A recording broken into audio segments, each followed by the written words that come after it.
1960년대부터 시작된 작은 구두방.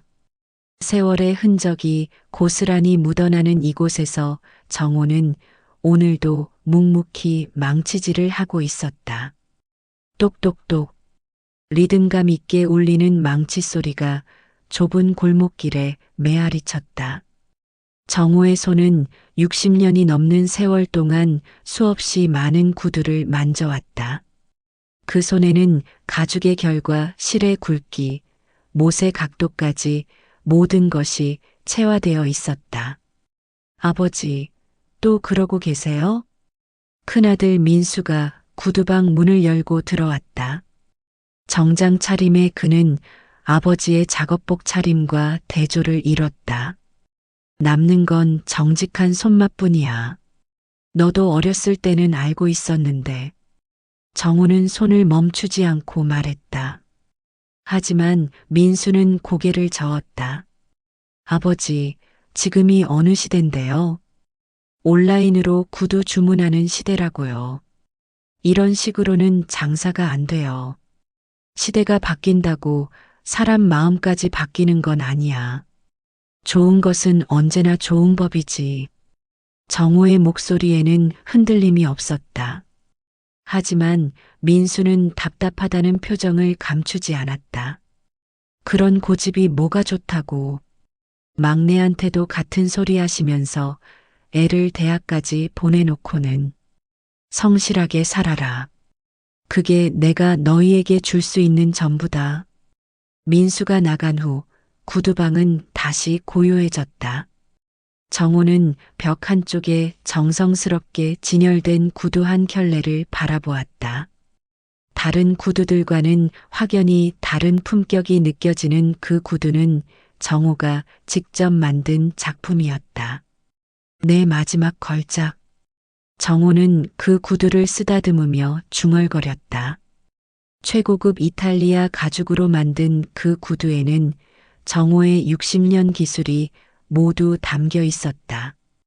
바느질 하나하나 색칠 한 번 한 번이 모두 완벽했다. 하지만 그 완벽한 구두를 신어볼 사람은 아무도 없었다. 자식들은 시대에 뒤처진다며 아버지의 일을 무시했고 손님들은 점점 줄어들고 있었다. 정호는 다시 망치를 들었다. 오늘도 그는 자신만의 방식으로 자신만의 속도로 일을 계속할 것이었다. 비록 세상이 그를 외면할지라도 그의 손끝에서는 여전히 진정한 장인 정신이 살아 숨쉬고 있었다. 철거 통보. 딩동.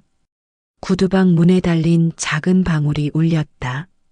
하지만 들어온 사람은 손님이 아니었다.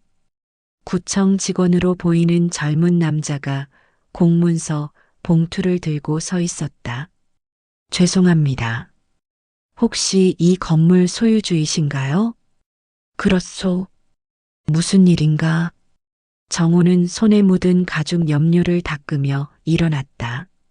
재개발 구역으로 지정되어서요. 철거 통보서를 전달하러 왔습니다. 직원은 봉투를 건네며 미안하다는 표정을 지었다. 정호의 손이 미세하게 떨렸다. 언제까지요? 6개월 후입니다. 자세한 내용은 공문서에 나와 있으니 확인해 보시고 궁금한 점이 있으시면 언제든지 연락 주세요.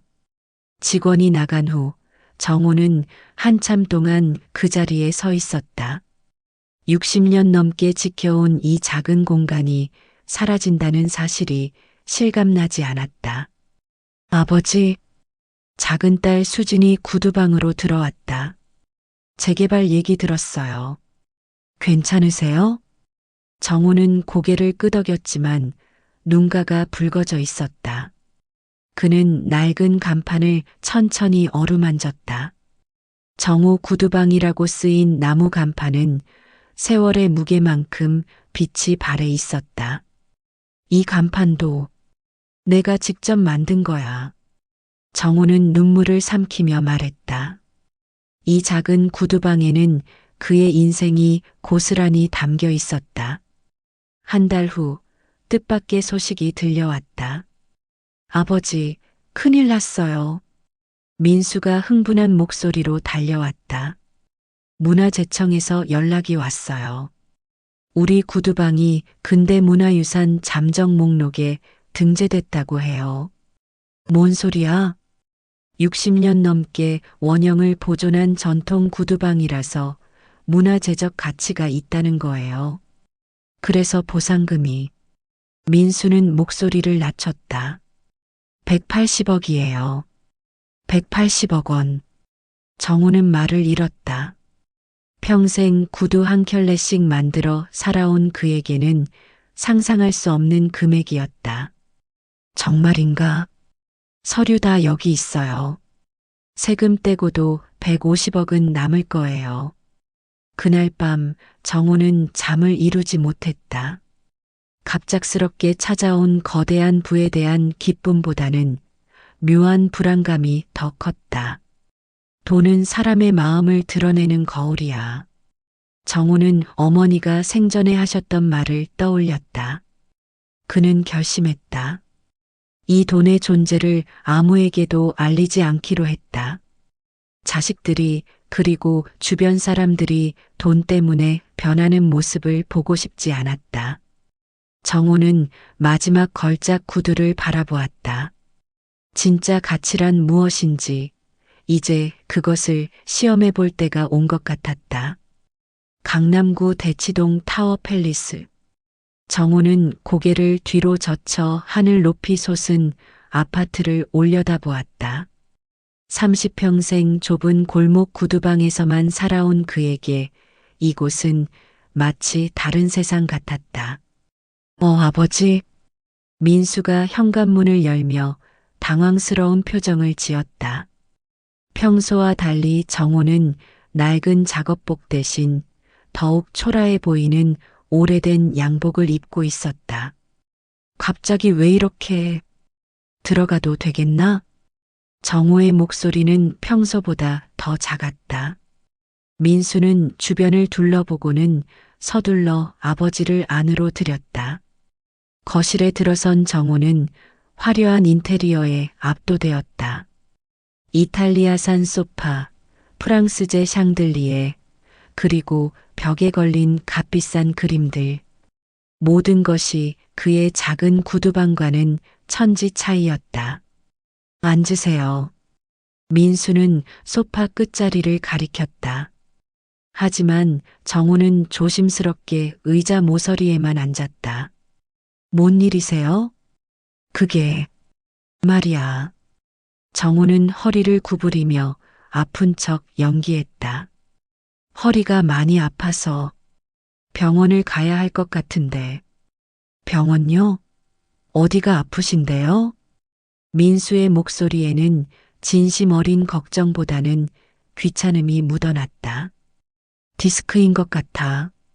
수술까지는 아니어도 치료비가 좀 들 것 같다.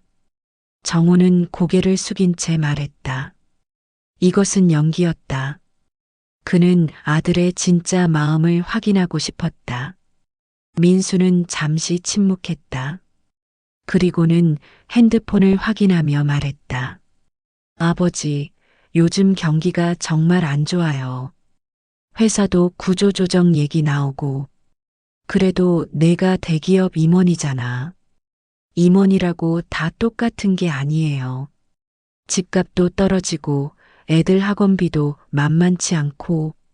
민수는 지갑을 꺼내더니 10만 원짜리 수표 한 장을 꺼냈다. 이거라도 쓰세요. 더 필요하시면. 나중에 여유 생기면 또 드릴게요. 10만 원. 정호는 그 돈을 받아들며 씁쓸한 미소를 지었다.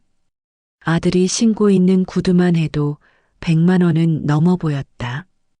고마워. 정호는 일어섰다. 민수는 아버지를 현관까지만 배웅했다. 아버지, 다음엔 미리 연락하고 오세요. 오늘은 마침 집사람이 없어서 다행이지. 문이 닫히는 소리가 들렸다. 정호는 엘리베이터 안에서 10만 원짜리 수표를 바라보았다. 그때 복도에서 민수의 목소리가 들려왔다. 여보, 나야. 아버지가 다녀갔어. 응, 돈 달라고. 10만 원 줬어. 더 줄 수도 없잖아.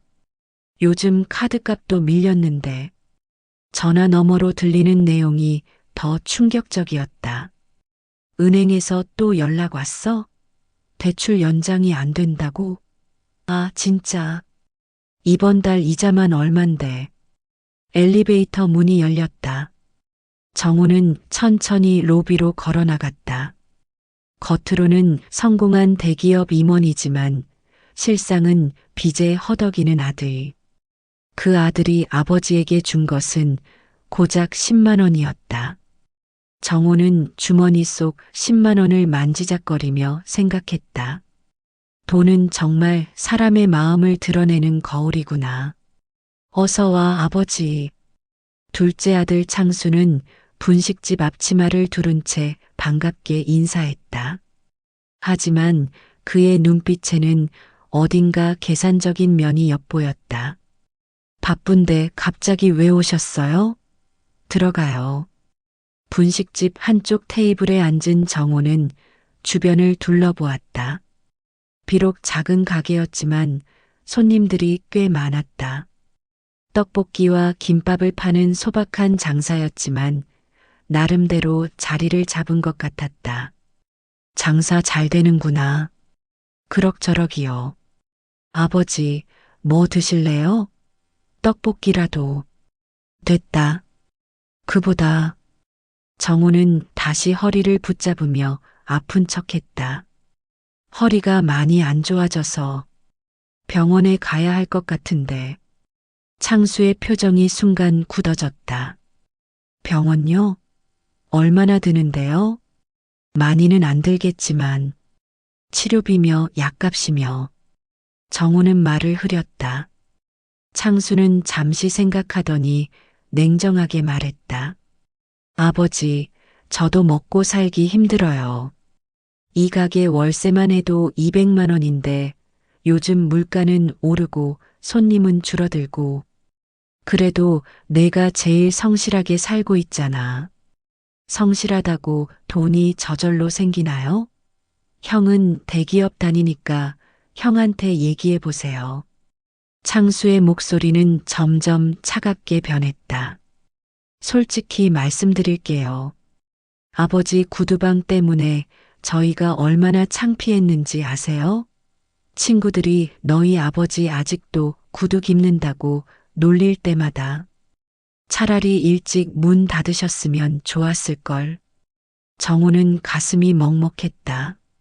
자신이 평생 자랑스럽게 여겨온 일이 자식에게는 부끄러운 것이었다는 사실이 충격적이었다. 그런 식으로 생각했구나. 죄송하지만 저도 제 가정을 챙겨야 해요. 병원비는 정말 어려울 것 같아요. 창수는 그렇게 말하고는 다른 손님을 받으러 갔다. 정우는 혼자 앉아 있다가 조용히 일어났다. 가게를 나서면서 정우는 창수가 다른 직원과 나누는 대화를 들었다. 사장님, 아버님이 오셨던 거예요? 응. 돈 달라고 왔어. 많이 주셨어요? 뭘? 한 푼도 안 줬어. 재개발되면서 보상금 받은 거 있을 텐데 왜 나한테 와서 징징대나 몰라. 보상금이요? 우리 동네 전부 재개발 구역이야. 아버지 같은 사람들은 보상금 타면 몰래 숨겨놓고 자식들한테는 가난한 척 하거든. 뻔해. 정우는 발걸음을 멈췄다. 창수는 이미 보상금에 대해 알고 있었던 것이다. 그리고 아버지가 그 돈을 숨기고 있다고 의심하고 있었다.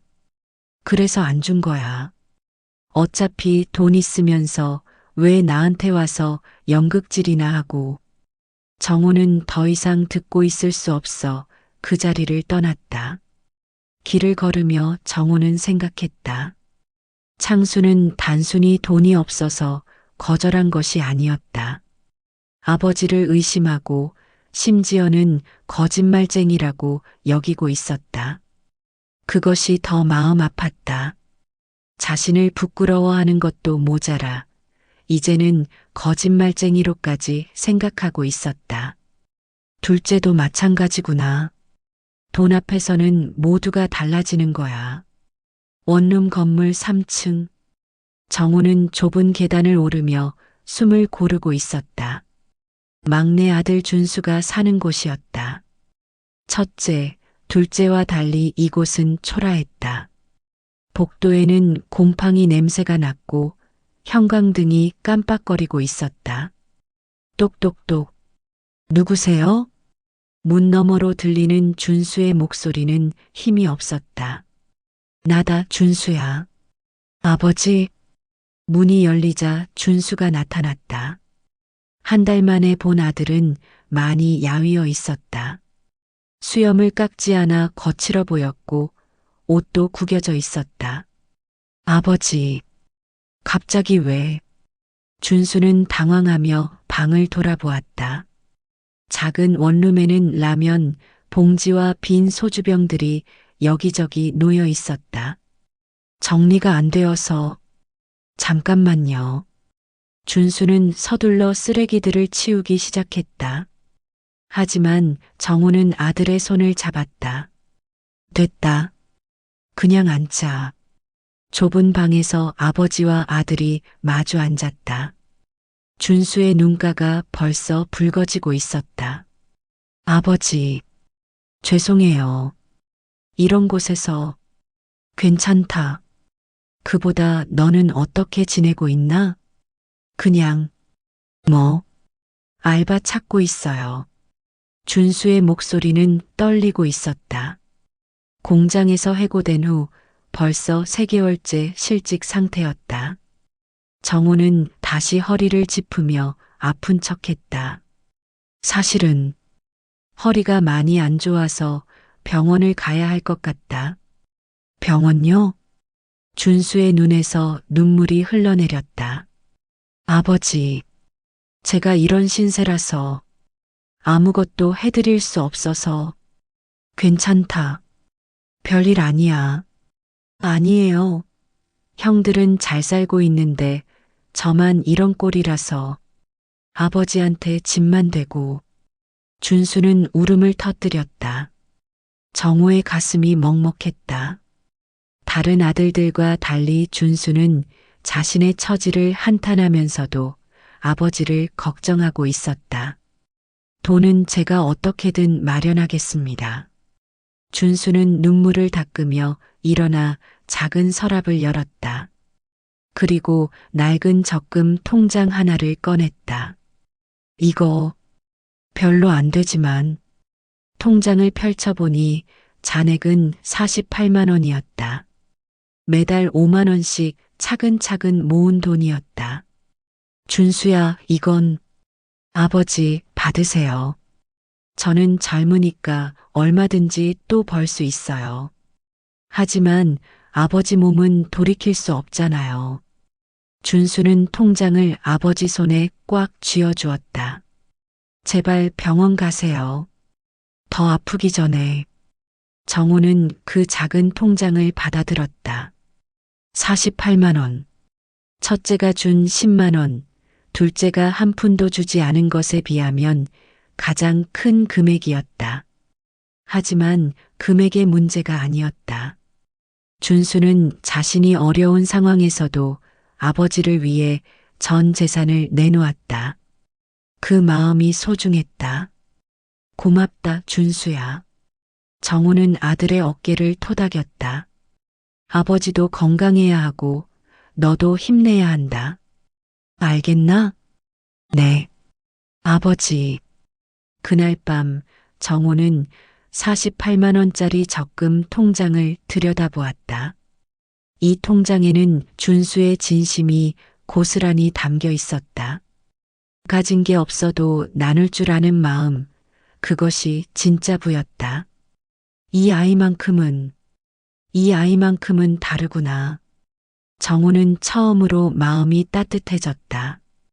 두 형과는 확연히 다른 준수의 모습에서 아직도 희망이 있음을 느꼈다. 구두방 문이 거칠게 열렸다. 아버지. 민수와 창수가 동시에 들어왔다. 둘의 얼굴에는 분노가 가득했다. 이게 뭡니까? 민수가 신문 기사를 흔들어 보였다. 강남구 재개발 180억 보상금 논란이라는 제목이 선명했다. 아버지가 180억을 받았다면서요? 창수도 목소리를 높였다. 왜 우리한테는 가난하다고 거짓말을 하신 거예요? 정호는 묵묵히 앉아서 두 아들을 바라보았다. 병원비 달라고 연극까지 하시면서요. 민수의 목소리가 떨렸다. 저는 카드값도 밀려서 난리인데 아버지는 180억이나 가지고 있으면서 10만 원도 아까워하셨다는 거예요? 그게 아니야. 정호가 입을 열었지만 창수가 말을 가로막았다. 그게 아니긴 뭐가 아니에요. 분식집 직원들까지 다 알고 있어요. 아버지가 보상금 숨기고 있다고. 돈은 어디 숨겨놨어요? 은행에? 아니면 금고에? 민수와 창수는 서로 눈을 마주쳤다. 형, 우리가 상속받을 권리가 있잖아요. 당연하지. 3등분 해야지. 두 형제는 갑자기 한편이 되어 아버지를 압박했다. 아버지, 솔직히 말씀하세요. 돈 어디 있어요? 그때 구두방 문이 다시 열렸다. 형들, 뭐 하는 거예요? 준수가 들어왔다. 낡은 작업복을 입고 있었다. 새로 구한 일용직 일을 마치고 온 것 같았다. 준수야, 너도 와서 들어봐. 민수가 신문을 보여주었다. 아버지가 180억 받고도 우리한테 숨기고 있었어. 준수는 신문을 보고 놀랐지만 곧 고개를 저었다. 그래서 뭐요? 뭐긴 뭐야. 우리가 받을 돈을 숨긴 거잖아. 창수가 소리쳤다. 받을 돈이요? 아버지 돈인데 왜 우리가 받아요? 유산이니까. 아버지 아직 살아계신데 무슨 유산이에요? 준수가 두 형 사이에 섰다. 형들, 정신 차려요. 지금 뭐 하고 있는 거예요? 너는 몰라. 우리가 얼마나 힘든지. 민수가 변명했다. 저도 힘들어요. 실직하고 원룸에서 라면 먹으면서 살고 있어요. 준수의 목소리가 커졌다. 그런데 아버지한테 돈 달라고 매달리지 않았어요. 아버지가 바라는 건 돈이 아니라 마음이거든요. 무슨 소리야? 마음으로 집세 내고 애들 학원비 내냐? 창수가 비웃었다. 그럼 형은 아버지한테 마음 준 적 있어요? 아버지 일 부끄러워하면서 야, 너 지금. 창수가 주먹을 쥐었다. 민수도 흥분했다. 준수야, 내가 뭘 안다고. 저는 알아요. 준수가 외쳤다. 아버지가 허리 아프다고 하셨을 때 형들은 뭘 했어요? 민수 형은 10만 원 던져주고 창수 형은 한 푼도 안 줬잖아요.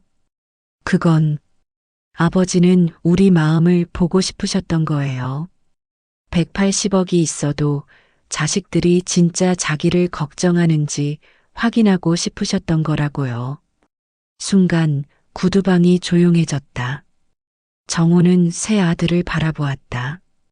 민수는 당황한 표정이었고 창수는 여전히 화가 난 얼굴이었다.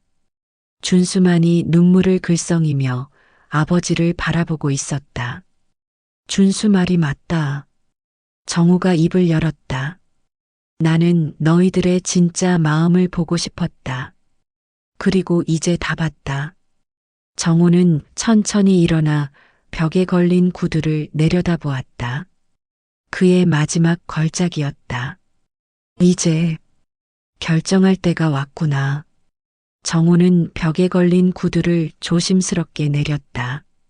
최고급 이탈리아 가죽으로 만든 그 구두는 조명 아래에서 은은하게 빛났다. 아버지, 그게 뭐예요? 민수가 물었다. 내 마지막 걸작이다. 정호는 구두를 쓰다듬으며 말했다. 60년 동안 구두를 만들면서 마지막에 혼신의 힘을 다해 만든 작품이야. 그래서요? 창수가 짜증스럽게 말했다. 지금 구두 얘기할 때가 아니잖아요. 180억 어떻게 할 건지. 이 구두가 바로 그 답이다. 정호는 구두를 준수에게 내밀었다. 한번 신어봐라. 아버지, 준수는 당황했다. 왜 저한테요? 신어보면 안다. 준수는 조심스럽게 자신의 낡은 운동화를 벗었다. 그리고 아버지의 걸작을 발에 신었다. 놀랍게도 구두가 준수의 발에 정확히 맞았다. 너무 크지도 너무 작지도 않았다. 마치 준수의 발을 재고 만든 것처럼 완벽했다. 이게 어떻게? 민수와 창수도 놀란 표정이었다. 정호는 미소를 지었다. 나는 60년 동안 사람들의 발을 봐왔다. 발만 봐도 그 사람의 인생을 알 수 있어. 정호는 준수를 바라보았다. 너는 어릴 때부터 발이 넓었다. 그런 사람은 보통 성실하고 묵묵히 걸어가는 성격이지. 그래서 이 구두를 만들 때부터 너를 생각했다. 아버지, 이 구두는 평생을 버텨낸다. 좋은 가죽으로 만들어서 관리만 잘하면 30년도 넘게 신을 수 있어. 내 인생과 같이. 정호의 목소리가 떨렸다. 한 번 신으면 발에 맞춰서 늘어나고 시간이 지날수록 더 편해진다. 그게 진짜 좋은 구두야. 화려하지 않아도 비싸 보이지 않아도 평생을 함께할 수 있는 구두. 준수는 구두를 내려다보며 눈물을 흘렸다. 너도 그런 사람이야, 준수야. 화려하지 않아도 돈이 없어도 사람을 진심으로 대하는 마음을 가진 사람. 정우는 다른 두 아들을 바라보았다. 민수야, 창수야.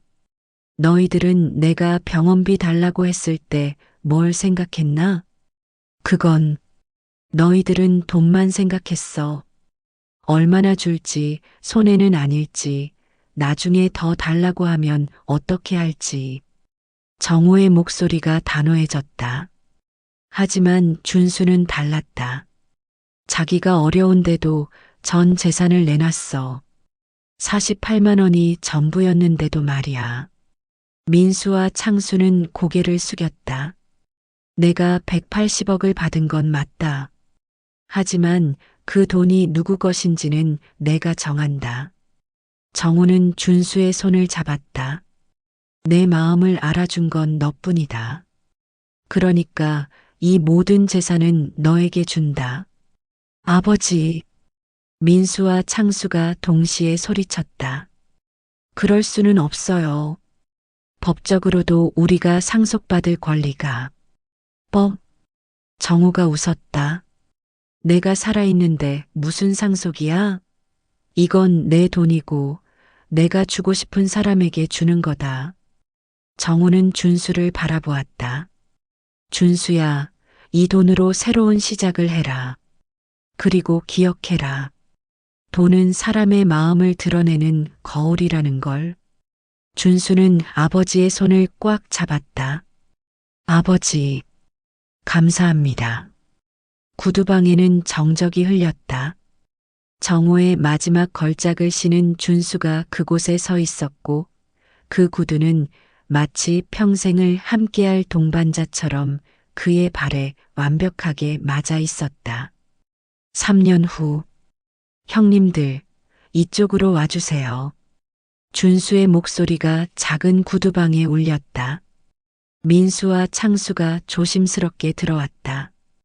두 사람의 표정은 3년 전과 달리 많이 누그러져 있었다.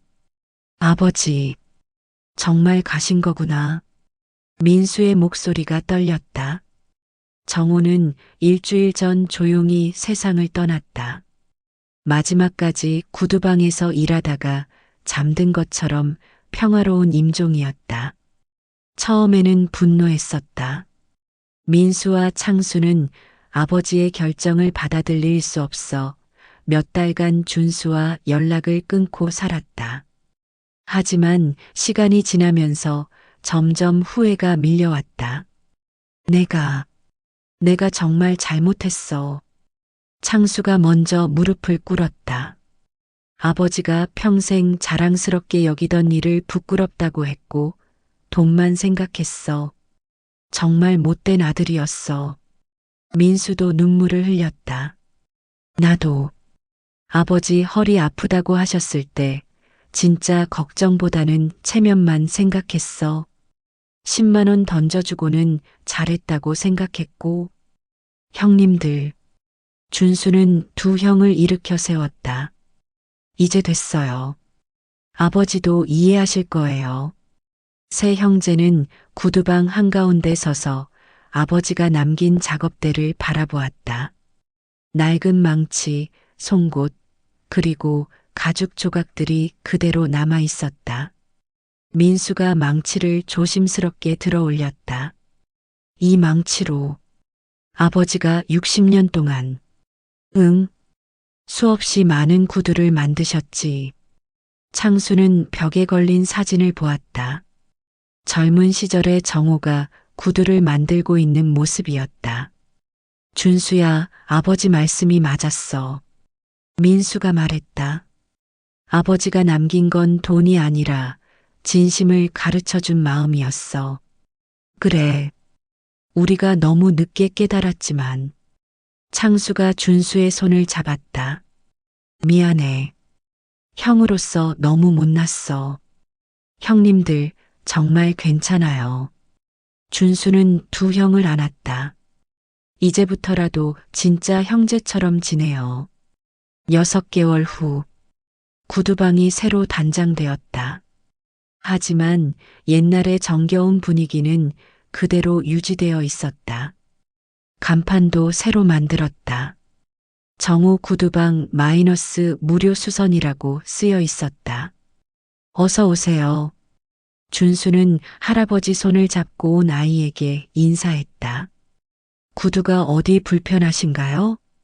여기 구멍이 났는데 고칠 수 있나요? 돈이 별로 없어서. 괜찮습니다. 여기는 무료예요. 준수는 아버지에게서 배운 기술로 정성스럽게 구두를 수선했다. 비록 아버지만큼 완벽하지는 않았지만 마음만은 아버지와 같았다. 고맙습니다, 젊은이. 정말 잘 고쳐주셨네요. 할아버지가 고개를 숙였다. 천만에요. 또 불편하시면 언제든 오세요. 할아버지와 아이가 나간 후 준수는 벽에 걸린 아버지의 사진을 보았다. 아버지, 잘하고 있죠? 그때 구두방 문이 열렸다. 준수야. 민수와 창수가 들어왔다. 두 사람은 정기적으로 구두방을 찾아와 준수를 도왔다. 민수는 회계를, 창수는 재료 구입을 담당했다. 오늘 손님 많았어? 네. 5분이나 오셨어요. 그래, 다행이다. 창수가 웃었다. 아버지가 기뻐하실 거야. 준수는 발에 신고 있는 구두를 내려다보았다. 아버지의 마지막 걸작. 3년이 지났지만 여전히 편안했고 시간이 지날수록 더욱 발에 맞아갔다. 마치 아버지의 사랑처럼. 네, 아버지. 저희가 이제야 배웠어요. 진짜 소중한 게 뭔지. 해가 지고 구두방에 따뜻한 노을빛이 스며들었다. 정호의 구두방은 이제 새 아들의 사랑으로 새로운 생명을 얻어 많은 사람들에게 따뜻함을 전하고 있었다. 진정한 유산은 돈이 아니라 마음이었다. 그리고 그 마음은 이제 영원히 이어질 것이었다.